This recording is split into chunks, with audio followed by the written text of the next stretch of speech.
So I will go very fast on who are we.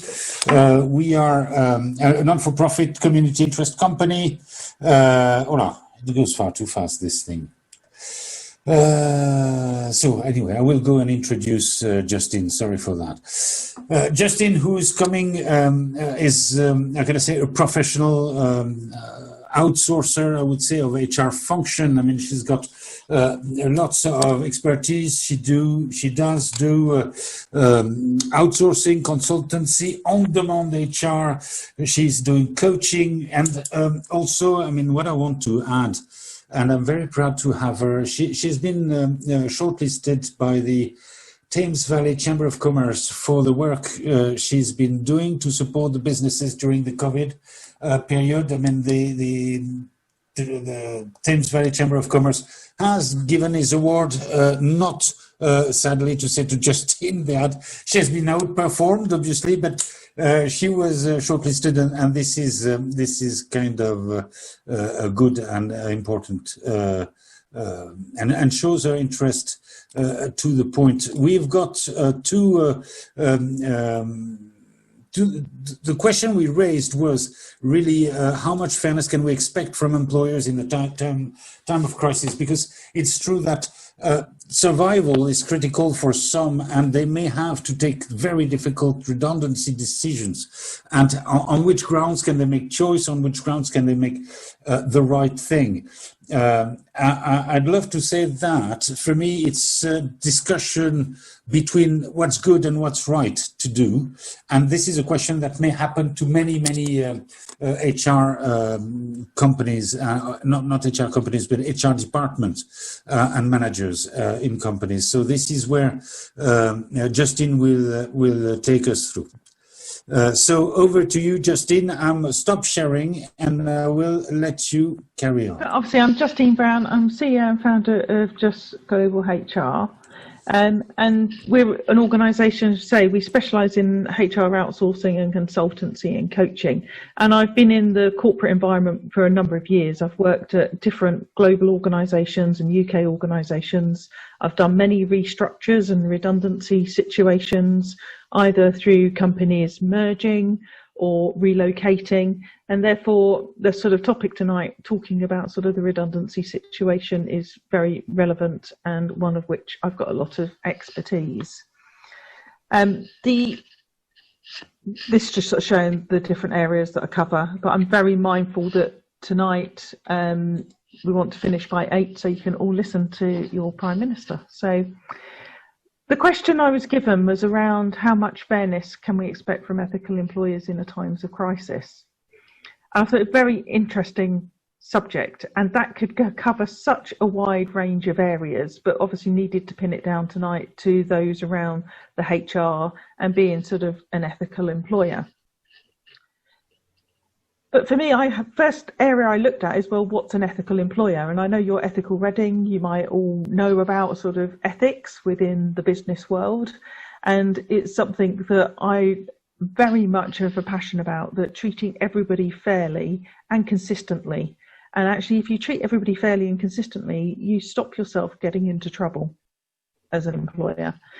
And when you look at an ethical employer, there are obviously all these areas that it covers: the environmental, marketplace, ethical governance. I'm not going to read these out. You're probably all aware of all of this. The fifth area was around this workplace practices and how you actually treat employees in the workplace and treating them respectfully. And I think we've all heard of a number of organisations that haven't treated people respectfully. They either get text to tell them that they no longer need to come to work. They don't go through due process. But ethics doesn't just sort of come across in the way that you sort of treat your employees. There's the recruitment and selection, the beginning. So before somebody's even joined your organisation, they know whether you're an ethical employer. Diversity and equality is a big area regarding ethics and the way that you treat people and the type of diverse organisations that you are. So whether you've got your males, your females, you know, whether you're given equal opportunities, whether it's age related or whatever. Work-life balance, and you're providing work-life balance. This again may determine the type of person that comes and works in your organisation. The professional development and progression, and then really this managing redundancies and this full entitlement to employment rights. And that's the area that I'm going to sort of home in on today. So if the ethical employer is looking at all of these key areas, would you say, and it'd be really useful for you to put something in the chat about whether you think that you work for an ethical employer? Based on your current gut reaction, do you work for somebody that's ethical? You just say yes or no, or if you've got yes and a reason why. But just this sort of understanding of what you can have a look at those in a bit later. So managing redundancies is the area that I want to home in on. Now, if any company is going to make redundancies, and there have been a lot in the press recently, I've heard about the and the fact about this. Why have they even got that? Would have been looking at their company plans. They're looking at the way they're doing business. They'll have been reviewing how the business is going to be conducted going forward, and they are planning for the future. And when you're looking at those plans, you're looking at, okay, well, how many customers have I got? If some of the customers have gone by the wayside for the time being, then you might have to readjust the workforce either for a short term or even longer term.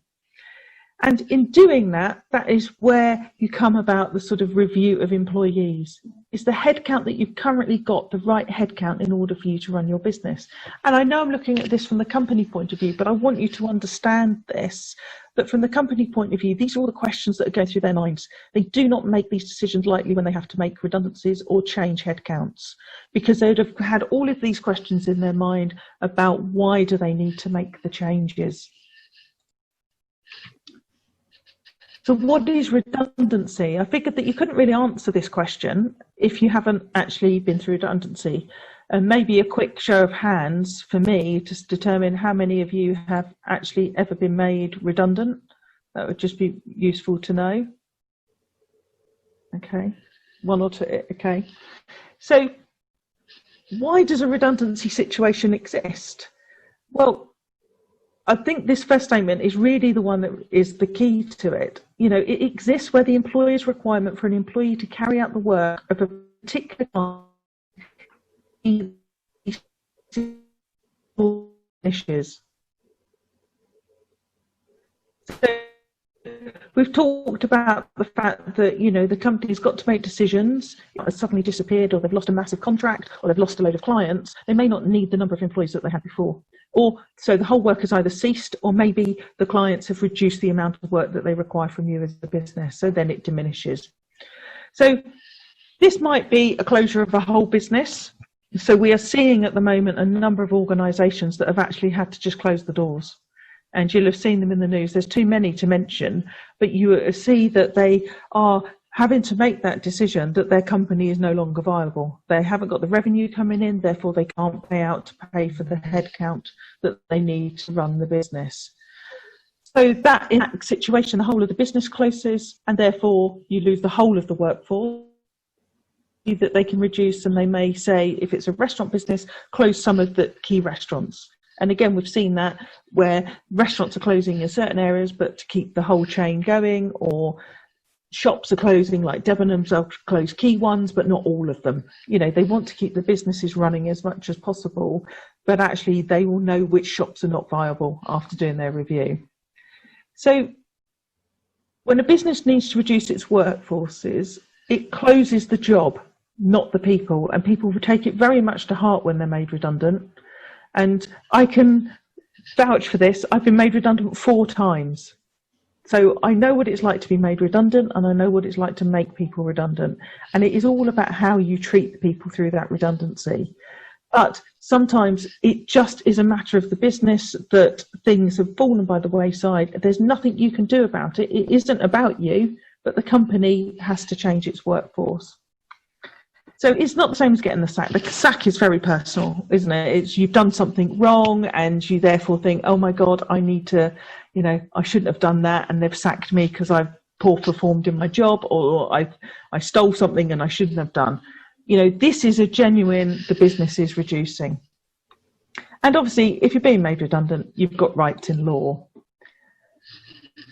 Now, when you are redundant, you have to have a pool of employees. Not always the case, because it may be that you have a call centre and you have 50 employees and the workload has reduced and you need to get rid of 10 employees. Therefore, everybody has to go in the pool. So all 50 employees will go into that pool. It's just the way it works.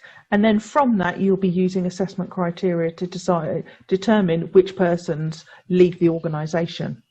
So all the people carrying out the same kind of job, will be the ones that you're looking at regarding that pool. So they may be working at other sites. You might have a call centre over 2 sites. It might not just be in one location. Now, with everybody working at home, that's even more difficult. You might have them over 50 different sites because you've told them all to start working from home. So depending on the pool, you need to consider, you need to sort of try and limit the pool as much as possible. But if they're all doing the same job, they all have to go into the pool. Sometimes there's a difference and I don't want to go into too much detail because I'm mindful of time, but if there are different but similar jobs, you might still put them in a pool together because you've got to reduce, say, all the administrators across the business. And instead of 10 administrators, you're going to go forward with 5, and you put all the administrators, regardless of who they're looking after, into one pool.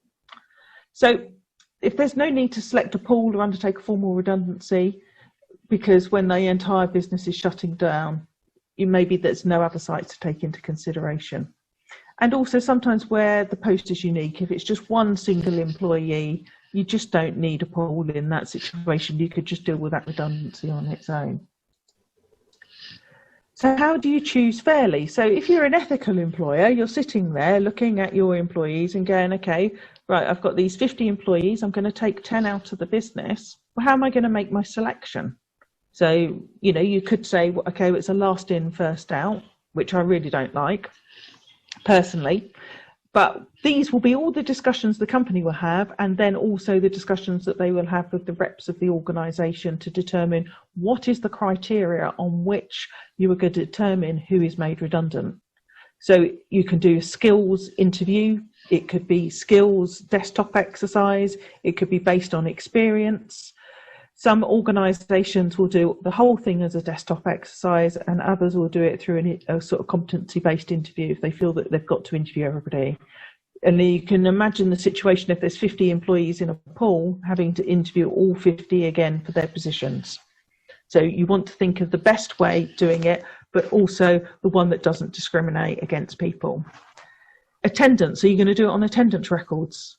The people that have not been sick obviously will get higher marks than those that have been sick. But what happens if that you really couldn't get out? Should they be discriminated against because of the illness that they had? The standard of their work performance. So you can look at all of their previous performance reviews, see what sort of grades they got. If you've got a performance review where you're grading 1 to 5 and 1 is brilliant, then you may want to consider their performance reviews. Their aptitude for their work, how are they in the workplace? How do they deal with other people? Have they got the right ability for the work? Disciplinary records, which are often taken into account. So if somebody's on a written warning or a verbal warning, that could be taken into account and stands against them. Length of service I talked about, not one that I like really, because you might have got somebody new in that's excellent at the job, and therefore doing sort of last in, first out doesn't always help. And volunteers, so you could always ask for volunteers. So if you had that group of 50 and you asked for volunteers, you might get 7 that volunteer. You don't have to accept all the 7 because they may be the best employees you've got, but you can consider them and determine it. But say you get volunteers and you get 20 volunteers out of the 50,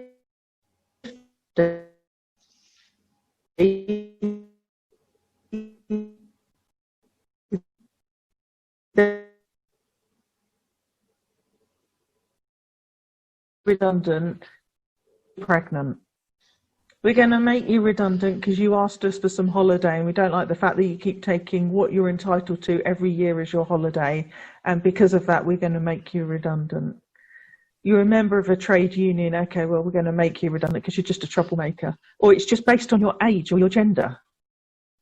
How is that fair in this day and age? But you will be surprised. So redundancies, again, the process, there is a process around this.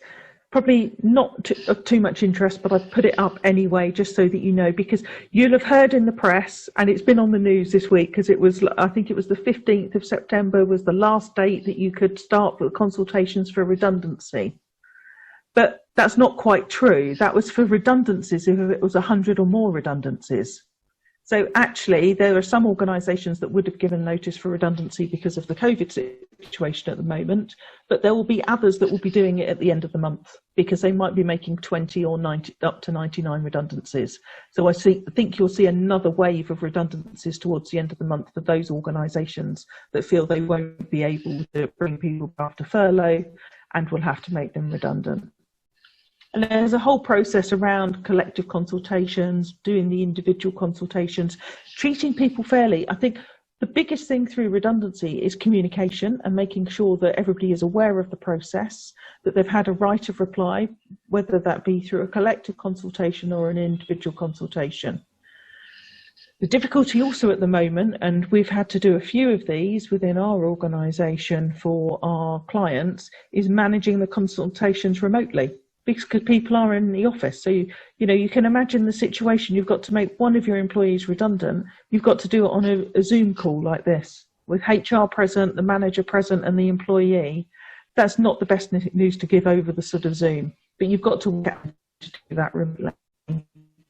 And you do have to have employee representatives if you're making a number of people redundant so that they can represent as part of the collective consultations. And we've seen this situation, and what I was referring to, the fact that people are starting to make people redundant, is that during this notice during furlough, so they'll continue to get paid during the furlough period, but that's mainly because the organisations want to give them notice through furlough, because once furlough has finished and they're not getting the payments from the government anymore, they can't really afford to pay that employee and they can't really afford to pay the notice. So unfair dismissal. Again, you'll have heard these sort of words probably in the press, or that person was unfairly dismissed, they weren't treated properly. Well, is that really the case? That's maybe the person's impression of how they've been treated. And, as I said earlier, it's a really difficult situation to be made redundant and be on the receiving end of that, because you do take it personally. So the unfair dismissal it can only be one of these situations, i.e. the redundancy situation wasn't genuine. They just wanted to get rid of you. If you've gone through a full normal redundancy consultation and selection, then it will be genuine. But this is one of the reasons it wouldn't be.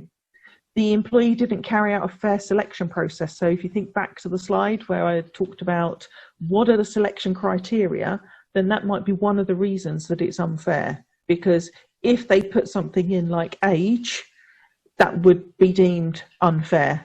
i.e. they want to keep everybody that's below the age of 40. Did the employer consult about the risk of redundancy? So have they done all the consultation properly and followed due process? And did they fail to consider alternative employment opportunities or ways to avoid the redundancy? So you'll often hear organisations or trade unions talking about the fact that they've had discussions and they've been able to avoid all the redundancies, or they're going to work in a different way. One of the best ones that I did in an organisation, we offered everybody to work part-time so that we could avoid the redundancy situation. And part-time didn't mean just half of your time. It was like 4 days a week rather than 5. And I was gobsmacked that they turned it down. They'd rather make people redundant, the trade unions and the employee reps, than they would have everybody have a job, even if it was just less hours and slightly less money. So you'll be surprised at what employees come back with and go, no, I'd rather, because they're taking the chance that somebody else is going to be made redundant and not them. Outplacement support. So I've just put this in about treating people right, because I'm very passionate about, if you're going to make somebody redundant, then treat them right. Make sure you give them some outplacement support coaching. Make sure that they've had some support around coming to terms with the change, some career coaching, how they can get their next position. Because you as an employer supporting that person as they leave the organisation will be put in much more positive light if you've shown compassion and have helped them to find their next position. And I think that is just one of those things any ethical employer should do.